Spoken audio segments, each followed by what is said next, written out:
है। आइए शुरू करते हैं। आज के जो टेस्ट सीरीज है उसका हल आप देख लें।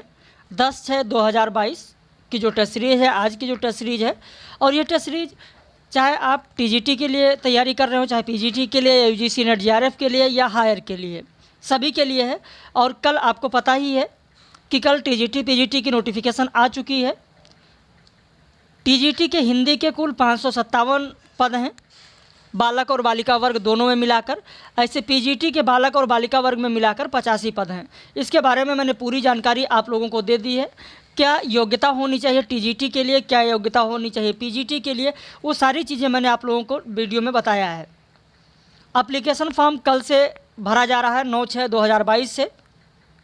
हमारे यहाँ भी बैच शुरू हो चुका है। उपन्यास से बैच आज शुरू हुआ है। तो यदि आप भी ज्वाइन करना चाहते हैं तो हमारे इस दिए गए नंबर पर फ़ोन करके, व्हाट्सएप करके फीस और सारी जानकारी ले सकते हैं। तो चलिए शुरू करते हैं। आज की जो ये टेस्ट सीरीज है, बस 2 सेकंड का आप समय दीजिए ताकि हम लोग आ जाएं पहले पेज पर। ये देखिए, निम्बार्क संप्रदाय में दीक्षित होने के बाद घनानंद का सांप्रदायिक नाम क्या पड़ा? बहुत ही साधारण प्रश्न है। निम्बार्क संप्रदाय में दीक्षित होने के बाद घनानंद का सांप्रदायिक नाम जो पड़ा वो था आपका उत्तर डी, बहुगुणी। सांप्रदायिक नाम क्या पड़ा? तो बहुगुणी नाम पड़ा था। लाजन लपेट चितवन भेद भाई भरी, लसत ललित लोल चक तिरछानी में, छवि को सदन गोरो भाल बदन, रुचिर रस निचुरत मीठी मृद मुस्कानी में। जो ये घनानंद की पंक्ति है, इस घनानंद की पंक्ति में, इस पद में किसका वर्णन किया गया है? तो आपका उत्तर होगा ए, प्रेमिका के नेत्र का वर्णन किया गया है। तो परवारो उर्वशी सुन राधिके सुजान, तू मोहन के उर्वशी है उर्वशी समान। यह पद किसका है? आपका उत्तर हो जाएगा बी, यह पद बिहारी का है। आप कहेंगे कि सर बिहारी का पद तो मैंने इसे पढ़ा नहीं है। मैं आपको बता दूं, दोहा संख्या 25 जो बिहारी का है, ये दोहा संख्या अगर आप 25 पढ़ेंगे तो आपको यह मिल जाएगा। दोहा संख्या 25 में चाहे बिहारी की बात हो, चाहे कबीर की बात हो, आप देखेंगे पीजीटी में कबीर पर जो प्रश्न पूछा गया था वो भी मैंने कराया था। याद होगा आप लोगों को, अगर विगत वीडियो को हमारे देखा होगा पिछले वर्ष का, जहां बच्चन सिंह ने कहा था कि कबीर का भक्ति आंदोलन विद्रोह मूलक है, तो गोस्वामी तुलसीदास का प्रतिरोधात्मक। परसों की भी कक्षा में मैंने, परसों नरसों में जब मैंने कबीर का कराया है, वहाँ भी मैंने ये कथन कराया था। तो इस तरीके के चाहे कबीर के कथन हो, चाहे तुलसीदास पर जो कथन था हजारी प्रसाद द्विवेदी का, वो भी पीजीटी में पूछा गया था, वो भी मैंने अभी कराया है। मानव प्रकृति का ज्ञान तुलसीदास से अधिक उस युग के किसी कवि को नहीं था। तो इस तरीके से जितनी भी चीज़ें हैं आप लोग जरूर पढ़ते चलें। आचार्य रामचंद्र शुक्ल का जो पीजीटी में पूछा गया प्रश्न था कथन, वो भी मेरे वीडियो में आपको मिल जाएगा। पंत की रचनाओं वीणा और पल्लव दोनों में अंग्रेजी कविताओं के लिए हुए भाव और अंग्रेजी भाषा के लाक्षणिक प्रयोग मिलते हैं। जो आचार्य रामचंद्र शुक्ल ने कहा था वो भी आप देखेंगे। तो इस तरीके से जितनी भी चीज़ें कराई जाती हैं उसे आप लोग ज़रूर मेहनत के साथ पढ़ते चलें। मनन करावेगी तू कितना उस निश्चित जाति का जीव, अमर मरेगा क्या तू कितनी गहरी डाल रही है नींव। उपरोक्त कामायनी की पंक्ति किसे संबोधित कर कहा गया है? तो आपका उत्तर होगा ए, चिंता को संबोधित करके। जब कामायनी की बात आती है तो आपको पता होगा कि पीजीटी में 2021 में कामायनी की पंक्ति पूछी गई थी। नैनों की नीलम की घाटी जिस रस घन से छा जाती हो, वह कौंध की जिसमें अंदर की शीतलता ठंड पाती हो। लज्जा सर्ग की जो पंक्ति कामायनी की पूछी गई थी पीजीटी में। तो इस तरीके से देखिए, अब ऐसा कुछ ट्रेंड हो चुका है कि जो भी परीक्षा होती है उसमें जो प्रश्न पूछे जाते हैं वो आप देखेंगे कहीं ना कहीं असिस्टेंट प्रोफेसर का जो सिलेबस है, जो यूजीसी नेट के पाठ्यक्रम में रचनाएं लगी हुई हैं, उनसे प्रश्न खूब पूछे जाते हैं। जैसे आपको पता ही होगा कि जो मिलान वाले, जैसे विधा के मिलान वाले जो प्रश्न आते हैं, ऋण जल धन जल किस विधा की रचना है? तो रिपोर्ताज है। क्या भूलूं क्या याद करूं आत्मकथा है, आवारा मसीहा जीवनी है, जूठन आत्मकथा है ओम प्रकाश वाल्मीकि की। तो ये प्रश्न पूछे गए थे। अब वहाँ 1 2 3 4 न करके बल्कि ऐसे पूछ लिया गया था, इनमें से असत्य विकल्प कौन सा है, तो विधा के साथ सुमेलित करना था। तो जूठन के लिए लिखा था संस्मरण, जो कि आत्मकथा है ओम प्रकाश वाल्मीकि की। तो इस तरीके के प्रश्न खूब पूछे जाते हैं। कामायनी में मनु ने किसे कहा हे अभाव की चपल बालिके, हे अभाव की चपल बालिके। तो यहाँ पर आपका उत्तर हो जाएगा ए, चिंता को कहा हे अभाव की चपल बालिके।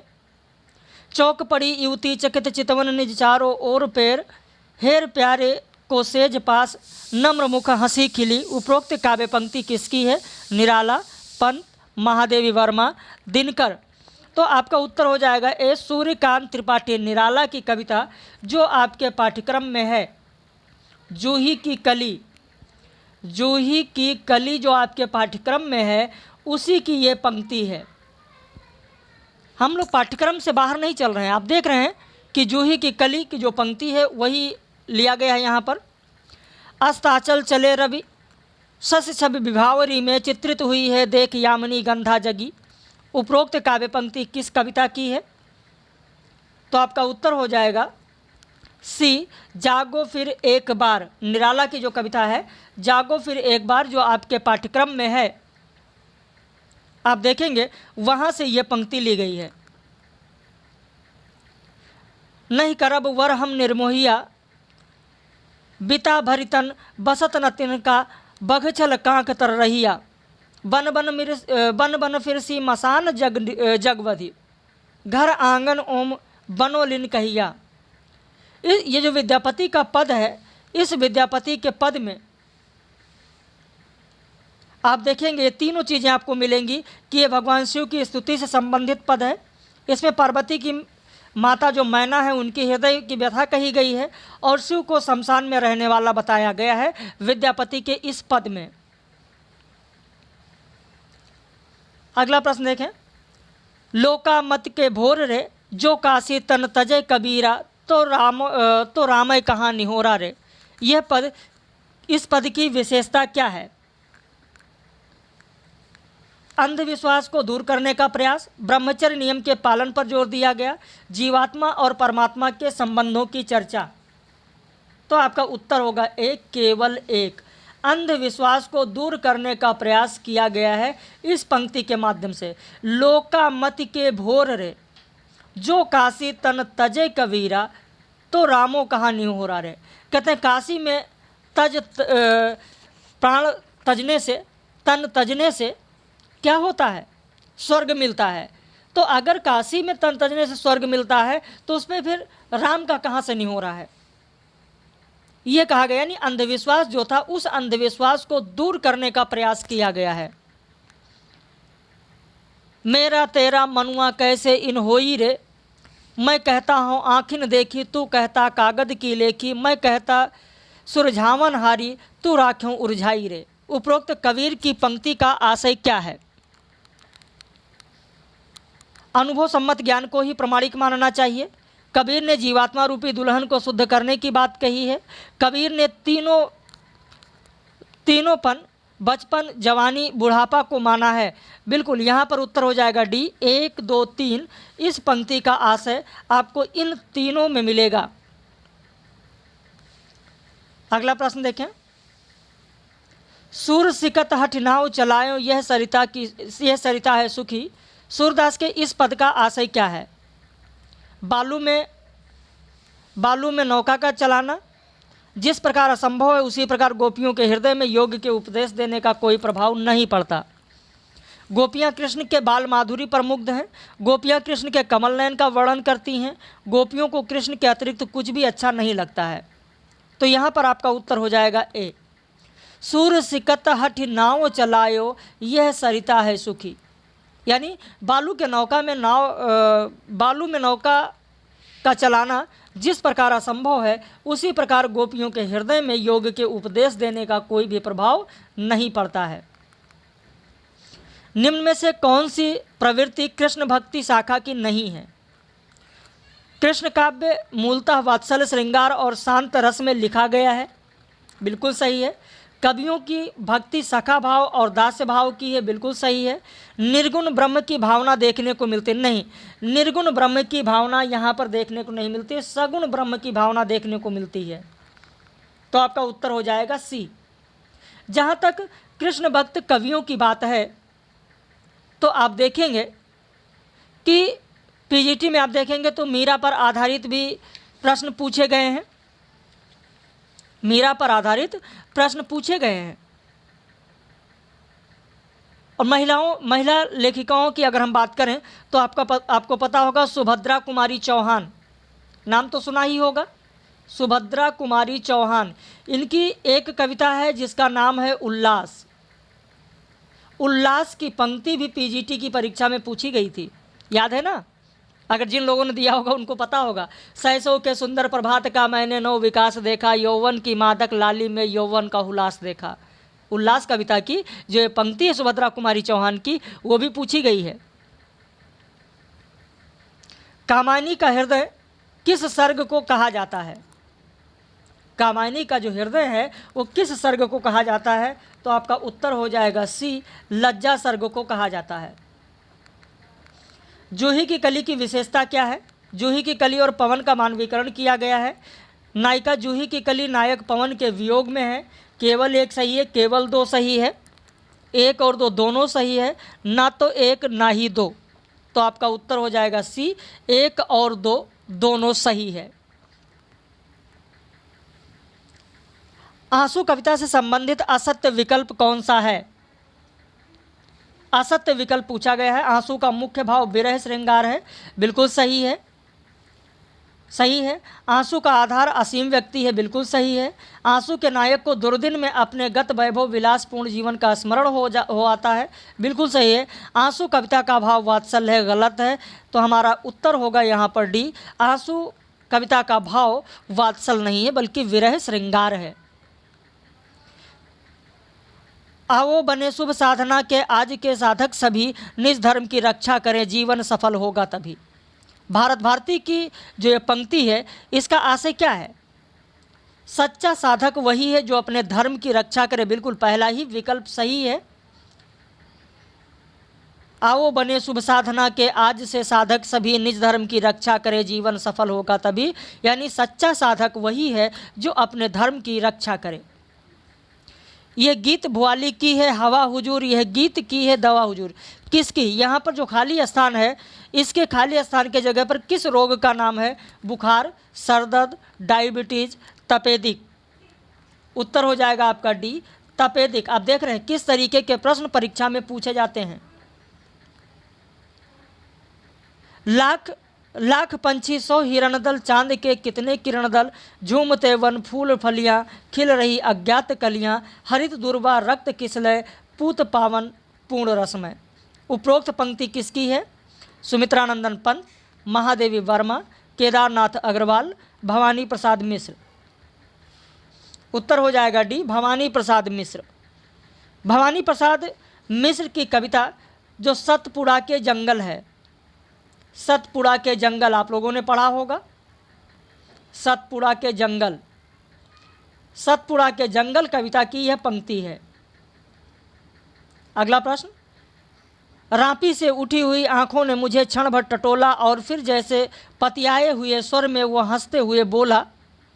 उपरोक्त मोचीराम कविता जो है इसमें रापी शब्द का आशय क्या होगा? लोहे की छोटी सी बिना हत्थे वाली हथौड़ी, छोटा सा थैला जो लंबी डोर वाला होता है, मखमली नोकदार जूता, जूतों की मरम्मत करने वाला उपकरण। तो उत्तर हो जाएगा आपका डी, जूतों की मरम्मत करने वाला उपकरण, जिसे आप साधारण भाषा में कहते हैं खुरपी, जिसे आप साधारण भाषा में खुरपी कहते हैं। जनतंत्र के सूर्योदय में कविता की पंक्ति कौन सी है? रक्तपात कहीं नहीं होगा, सिर्फ एक पत्ती टूटेगी, एक कंधा झुक जाएगा। सिर कटे मुर्गे की तरह फड़फड़ाते हुए जनतंत्र में, आदमी की तलाश में एक बार फिर तुम लौट जाना चाहोगे मुर्दा इतिहास में।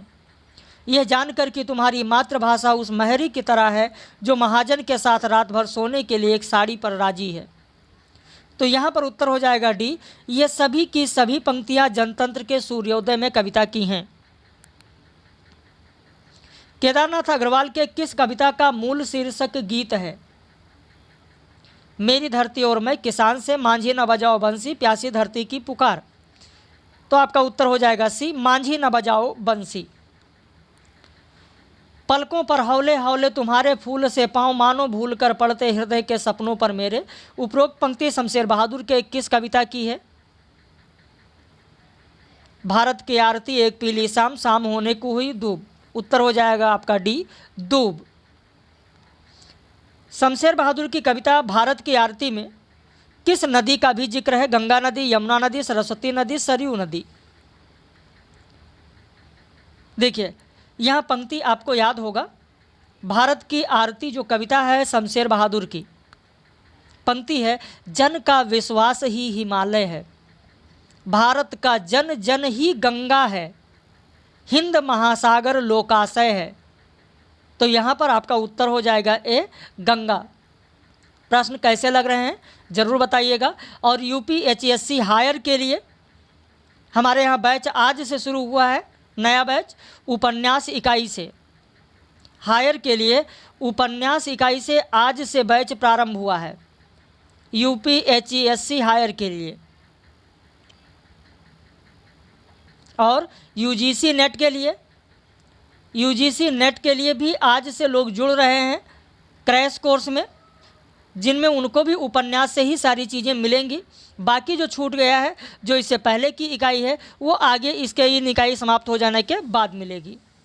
तो आप भी जुड़ना चाहते हैं तो हमारे नंबर पर फ़ोन करके व्हाट्सएप करके जानकारी ले सकते हैं। अब गिरा वह अटका हुआ आंसू, सांध्य तारक सा अतल में। उपरोक्त काव्य पंक्ति किसकी है? जयशंकर प्रसाद, मैथिली शरण गुप्त, महादेवी वर्मा, शमशेर बहादुर। उत्तर हो जाएगा आपका डी, शमशेर बहादुर की जो कविता है एक पीली शाम। पढ़ा होगा आप लोगों ने, आप लोगों को लग रहा होगा कि अब कहाँ से प्रश्न आने वाला है, किस तरीके के प्रश्न बनते हैं परीक्षा में, आप देख रहे होंगे। और कितनी आपकी तैयारी है, स्वयं उसका आप मूल्यांकन जरूर कर रहे होंगे। भूल के मंदिर सुघर बहुमूल्य, हृदय को विश्वास देते दान, प्राप्य श्लाघा से आयाचित मान, स्वप्न भावी द्रव्य के अनुकूल। उपरोक्त काव्य पंक्ति किसकी है? तो ये भी उत्तर हो जाएगा आपका सी, शमशेर बहादुर। शाम होने को हुई कविता जो है शमशेर बहादुर की, उसी की यह पंक्ति है। अकाल और उसके बाद की कविता में कुल पंक्तियों की संख्या कितनी है? तो बहुत ही साधारण प्रश्न है कि 8 पंक्ति है। मुक्तिबोध की कविता अंधेरे में की पंक्ति कौन सी है? ओ मेरे आदर्शवादी मन, ओ मेरे सिद्धांतवादी मन, अब तक क्या किया, जीवन क्या जिया। उद्रमभीर बन अनात्म बन गए, भूतों की शादी में कनात से तन गए, मर गया देश अरे जीवित रह गए तुम, लोहित पिता को घर से निकाल दिया, जनमन करुणा की माँ को हंगाल दिया। विकल्प 1 2 2 3 1 3 1 2 3। तो आपका उत्तर होगा डी, 1 2 3। मुक्तिबोध की जो कविता अंधेरे में है उसकी सारी पंक्तियाँ ये हैं, पहला, दूसरा, तीसरा। क्योंकि अंधेरे में कविता का मैंने व्याख्या भी दिया है आप लोगों को, व्याख्या का वीडियो पब्लिश है चैनल पर, उसे आप सभी लोग देख भी सकते हैं। दुनिया न कचरे की ढेर की, जिस पर दानों को चुगने गढ़ा हुआ कोई भी कुक्कुट, कोई भी मुर्गा, यदि बांग दे उठे जोरदार बन जाए मसीहा। उपरोक्त पंक्ति किसकी है? नागार्जुन, रत्नाकर, मुक्तिबोध, दिनकर। तो आपका उत्तर हो जाएगा सी, अंधेरे में कविता जो मुक्तिबोध की है उसी की यह भी पंक्ति है। निम्न में से कौन सी पंक्ति अंधेरे में कविता की है? मिट्टी के लोंदे में किरगीले कणकण गुण है, जनता के गुणों से ही संभव, भाभी का उद्भव गंभीर शब्द में आगे बढ़ गए, जाने क्या कह गए। बिल्कुल यह भी पंक्ति अंधेरे में कविता की है। एकाएक उठ पड़ा आत्मा का पिंजर, मूर्ति की ठठरी, नाक पर चश्मा, हाथ में डंडा, कंधे पर बोरा, बाह में बच्चा, आश्चर्य अद्भुत ये शिशु कैसे। ये भी अंधेरे में कविता की है, जो कि महात्मा गांधी के ऊपर कहा गया है। महात्मा गांधी का पूरा चित्र उकेरा गया है एक तरीके से, यानी बाह में बच्चा लिए हैं महात्मा गांधी, ठंडी रात में वह हाथ में डंडा लेकर कंधे पर बोरा ओढ़कर आते हैं, मूर्ति की ठठरी उनको कहा गया, उनके नाक पर चश्मा है। तो ये सारी चीज़ें कहा गया। मेरे पास चुपचाप सोया हुआ यह था, संभालना, इसको सुरक्षित रखना, ये भी यहाँ पर होगा। महात्मा गांधी की ये पंक्ति है अंधेरे में कविता में। महात्मा गांधी की तरफ से कहा गया है कि जो बच्चा मेरे कंधे पर सो रहा है उसके लिए उन्होंने कहा है, कवि को दे रहे हैं। तो यहाँ पर उत्तर हो जाएगा डी, 1, 2, 3। आगे की कविता, असाध्य वीणा में वीणा किस प्रदेश के गिरी प्रांत के से आई, बताया गया है। अरुणाचल प्रदेश, हिमाचल प्रदेश, उत्तराखंड, राजस्थान। तो आपका उत्तर हो जाएगा सी, उत्तराखंड, क्योंकि पंक्ति आपको पता होगा कि ये वीणा उत्तराखंड के कहाँ से आई थी, गिरी प्रांतर से। घने वनों में जहाँ तपस्या करते हैं व्रतचारी, बहुत समय पहले आई थी। जिस किरीट तरु से वीणा बनी थी उस तरु की विशेषता क्या है, उसकी गंध प्रवणशीलता के कारण। वासुकी नाग अपना फण फैलाकर सोता था, बिल्कुल सही है। उस वृक्ष की जड़ें पाताल तक फैली थीं, बिल्कुल सही है। शेर उसके छालों में रगड़कर अपनी कंधे खुजलाते थे, बिल्कुल सही है। उसके कोटर में भालू रहा करते थे, यह भी सही है। तो आपका उत्तर होगा 1, 2, 3, 4। प्रश्न कैसे लग रहे हैं कमेंट करके ज़रूर बताइएगा, आप लोगों के कमेंट का इंतजार रहता है। असाध्य वीणा कविता के बारे में सत्य कथन कौन सा है। असाध्य वीणा जीवन का प्रतीक है, किरीट तरु परम सत्ता का प्रतीक है, प्रियंबद व्यक्ति सत्ता का प्रतीक है। 1, 2, 2, 3, 1, 3, 1, 2, 3। तो यहाँ पर आपका उत्तर होगा डी, 1, 2, 3, क्योंकि असाध्य वीणा जीवन का प्रतीक है, किरीट तरु परम सत्ता का प्रतीक है, प्रियंबद व्यक्ति सत्ता का प्रतीक है। निम्न में से महादेवी वर्मा की पंक्ति कौन सी नहीं है, ध्यान देना, कौन सी नहीं है। यहाँ पर महादेवी वर्मा की पंक्ति कौन सी नहीं है यह पूछा गया है। जग कर जग का पिक मतवाली, निज अमर प्रणय स्वर मदिरा से भर दे फिर नवयुग की प्याली। पहली ही पंक्ति आप देख रहे हैं कि यह सुमित्रानंदन पंत की है, महादेवी वर्मा की नहीं है। पंत की कविता आपके पाठ्यक्रम में जो है, द्रुत झरो जगत के जीर्ण पत्र, उसी कविता की यह पंक्ति है पहली। तो ये महादेवी वर्मा की नहीं है। बाकी जो पंक्तियां हैं ये सब की सब महादेवी वर्मा की हैं। सिंधु का उच्छ्वास घन है, तड़ित तम का विकल मन है, भीति क्या नभ है व्यथा का, आंसुओं से सिक्त अंचल। दीप मेरे जल अकंपित की यह पंक्ति है। स्वर प्रकंपित कर दिशाएं, मीड़ सब भूखी सिराएं, गा रहे गांधी प्रलय तेरे लिए ही आज मंगल। यह भी दीप मेरे जल अकंपित की पंक्ति है। और यह भी मोह क्या निसी के वरों का, सलभ के झुलसे परों का, यह भी दीप मेरे जल अकंपित की पंक्ति है। दूसरी होगी कहानी शून्य में जिसके मिटे स्वर, धूल में खोई निशानी। उपरोक्त काव्य पंक्तियाँ महादेवी वर्मा के किस कविता की हैं। तो आपका उत्तर हो जाएगा बी, पंथ रहने दो अपरिचित। महादेवी वर्मा की जो कविता है पंथ रहने दो अपरिचित, उसी की यह पंक्ति है। तो आपका उत्तर हो जाएगा बी। सुमित्रानंदन पंत की कविता भारत माता में भारत को क्या नहीं कहा गया है, उदासिनी, सन्यासिनी, प्रवासिनी, निवासिनी। तो आपका उत्तर हो जाएगा बी, सन्यासिनी नहीं कहा गया। अगर आपने सुमित्रानंदन पंत की कविता पढ़ी होगी तो आपको जरूर यह पता होगा कि सन्यासिनी नहीं कहा गया है। पंत की कविता भारत माता में भारत माता को क्या नहीं कहा गया है, ये जो पूरी पंक्ति है, पूरी कविता है, उस पर यहाँ पर प्रश्न दिया गया है। तो आपका उत्तर हो जाएगा सी, लोक जीवन दायिनी नहीं कहा गया है। बाकी सरदेंदु हासिनी कहा गया, गीता प्रकाशिनी कहा गया, जीवन विकासिनी कहा गया। अगर पूरी कविता आप पढ़ेंगे सुमित्रानंदन पंत की तो आपको ये पूरी तरीके से सब कुछ मिल जाएगा। एक एक पॉइंट जो यहाँ पर आपको बताया जा रहा है वो सारी चीज़ें आपको मिल जाएंगी। लेकिन देखिए, इन सब के लिए कविता तो आपको पढ़नी ही पड़ेगी। भारत माता कविता अगर आप नहीं पढ़ेंगे तो आप खुद सोचिए कि ये सारी पंक्तियाँ कहाँ से मिल पाएंगी। भाई पढ़ना तो है ही है। अगर आपने नहीं पढ़ा है तो 1 मिनट का समय दीजिए, इन दोनों प्रश्नों को और क्लियर हो जाएगा अभी आपके लिए। भारत माता कविता जो है इस तरीके से है कि भारत माता ग्रामवासिनी, भारत माता ग्रामवासिनी, खेतों में फैला है श्यामल धूल भरा मैला सा आंचल, गंगा यमुना में आंसू जल, मिट्टी की प्रतिमा उदासिनी। क्या कहा गया, मिट्टी की प्रतिमा उदासिनी। दैन्य जड़ित अपलक नत चितवन, अधरों में चिर नीरो रोदन, युग युग के तम से विषण मन, वह अपने घर में प्रवासिनी, वह अपने घर में प्रवासिनी। और फिर उसके आगे कि 30 कोटि संतान नग्न तन, अर्धक्षुधित शोषित निरस्त्र जन मूढ़ असभ्य अशिक्षित निर्धन नतमस्तक तरुतल निवासिनी। क्या कहा गया? निवासिनी कहा गया। स्वर्ण सस्य पर पदतल लुंठित धरती सा सहिष्णु मन कुंठित क्रंदन क्रंदन कंपित अधर मौन स्मित राहु गर्षित सरदेन्दु हासिनी। क्या कहा गया? सरदेन्दु हासिनी। चिंतित भृकुटि क्षितिज तिम्रांकित नमित नयन नभ वाष्पाच्छादित आनंद श्री छाया सस उपमित ज्ञान मूढ़ गीता प्रकाशिनी। गीता प्रकाशिनी कहा गया। सफल आज उसका तप्त संयम पिला अहिंसा अस्तन सुधोपम धरती जन मन भय भव तम भ्रम जग जननी जीव विकासिनी। जीव विकासिनी भी कहा गया। तो क्या क्या कहा गया है, अगर इस तरीके से पूरी कविता आपको आती होगी तो बहुत ही आराम से इन प्रश्नों के उत्तर आप कर सकते हैं।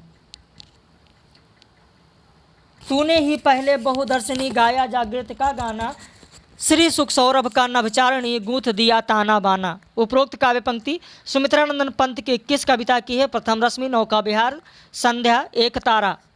तो आपका उत्तर हो जाएगा ए, प्रथम रश्मि की यह पंक्ति है। आंसू से भीगे अंचल पर मन का सब कुछ रखना होगा, तुमको अपनी स्मित रेखा से यह संधि पत्र लिखना होगा। उपरोक्त पंक्ति कामायनी के किस सर्ग की है? तो आपका उत्तर हो जाएगा ए, लज्जा सर्ग। ये तो ऐसी पंक्ति है कि मुझे लगता है लगभग सभी लोगों को याद होगा। जिस तरीके से कुछ तथ्य ऐसे होते हैं जो आप लोगों को याद, जैसे कहा जाए निस्सहाय हिंदू उपन्यास किसका है? तो राधा कृष्ण दास का है। मुक्तक छंद के प्रवर्तक कौन है? निराला है।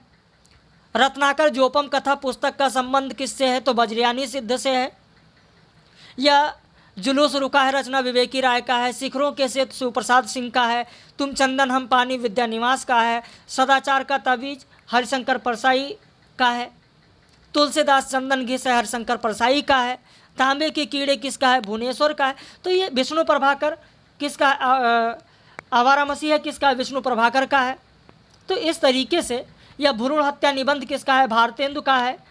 तो इस तरीके से जो साधारण प्रश्न होते हैं वो आप सभी लोगों को याद होता है। जैसे विज्ञान गीता किसका है? केशवदास का है। बचपन की स्मृतियाँ किसकी हैं? राहुल सांकेत्यायन की हैं। या वर्तमान में आप देखिए 21वीं सदी का लड़का कहानी जो बहुत ही क्षमा शर्मा की प्रमुख कहानी है। तो इस तरीके से जो प्रश्न पूछे जाते हैं, जो साधारण तथ्य होते हैं वो आप लोगों को याद ही होता है। जैसे मेरा पहाड़ कहानी शेखर जोशी का जो है, या आप देखें अयोध्या सिंह उपाध्याय हरिऔध का जो ये उपन्यास है ठेठ हिंदी का ठाठ अधकिला फूल, ऐसे खूब प्रश्न पूछे जाते हैं। तो इन सारी चीज़ों को आप लोग ध्यान रखें, बहुत ही महत्वपूर्ण प्रश्न होते हैं। रनित भृंग घंटावली झरित दान मधुनीर मंद मंद आवत चलो कुंजर कुंज समीर। उपरोक्त काव्य पंक्ति किसकी है? रसखान तुलसी बिहारी भूषण। तो आपका उत्तर हो जाएगा बिहारी की यह पंक्ति है। और बिहारी के बारे में भी मैंने अभी आपको बताया भी है। लंका नायक हो विभीषण देव दूषण को दहें जीवित मोह क्यों जग तो ही जीवित को कहें। उपरोक्त काव्य पंक्ति किसकी है? नाभादास, केशवदास, तुलसीदास, निराला। तो अब बहुत सारे लोग कहेंगे कि कुछ नहीं, यहाँ रामचरितमानस राम से संबंधित बात हो रही है, लंका नायक की बात हो रही है, विभीषण की बात हो रही है, देवदूषण की बात हो रही है, तो जरूर तुलसीदास होंगे। लेकिन यह पंक्ति केशवदास की रामचंद्रिका की है। अब कुछ लोग कहेंगे नहीं सर रामचंद्रिका में नहीं है। भाई नहीं है तो मैं साक्ष्य बता दूं, 16वां प्रकाश जाकर पढ़िए, 16वां प्रकाश जाकर पढ़िए, रामचंद्रिका का 16वां प्रकाश पढ़िए, 16वें प्रकाश में मिल जाएगा आपको। और भी अगर नहीं ढूंढ पा रहे हैं 16वें प्रकाश में पूरा पढ़ने में आपको समय जा रहा है, तो 16वें प्रकाश का 7वां दोहा जाकर पढ़ लीजिए। 16वें प्रकाश का 7वां दोहा पढ़ लीजिए। मैं इसलिए कह रहा हूँ, बहुत सारे लोग कमेंट करने शुरू करते सर ये तो नहीं है यहाँ पर, आपने यहाँ बता दिया। मैं साक्ष्य बता रहा हूँ, आप जाकर खुद देख लीजिए। भाई हमारे यहाँ जो भी चीज़ें कराई जाती हैं वो गाइड से नहीं कराई जाती हैं, मूल पुस्तक से कराई जाती हैं। प्रश्न कैसे लग रहे हैं ज़रूर बताइएगा। और इसके साथ एक चीज़ और आप लोगों को सूचना दे दें, टीजीटी और पीजीटी के लिए, टीजीटी और पीजीटी के लिए बैच आज से प्रारंभ हो गया है। आज 10/6/2022 दिन शुक्रवार, आज से टीजीटी पीजीटी का बैच प्रारंभ हुआ है। आज से यूजीसी नेट के क्रैश कोर्स का बैच शुरू हुआ है और हायर का बैच शुरू हुआ है यूपीएचईएससी का, जिसमें आप सभी लोगों को आज उपन्यास से वीडियो लेक्चर मिलेगा। सुबह ही जो हमारे पेड मेंबर्स हैं उनको सुबह ही व्हाट्सएप पर पीडीएफ नोट्स उपलब्ध करा दिया गया। आज की ये जो टेस्ट सीरीज़ देख रहे हैं ये उपलब्ध करा दिया गया है, जिसका आप पूरा वीडियो देख रहे हैं, जिसमें हल कराया जा रहा है। ऐसे ही प्रतिदिन टेस्ट सीरीज़ दी जाती है और कोई छुट्टी नहीं होती है, लगातार कक्षाएं होती हैं।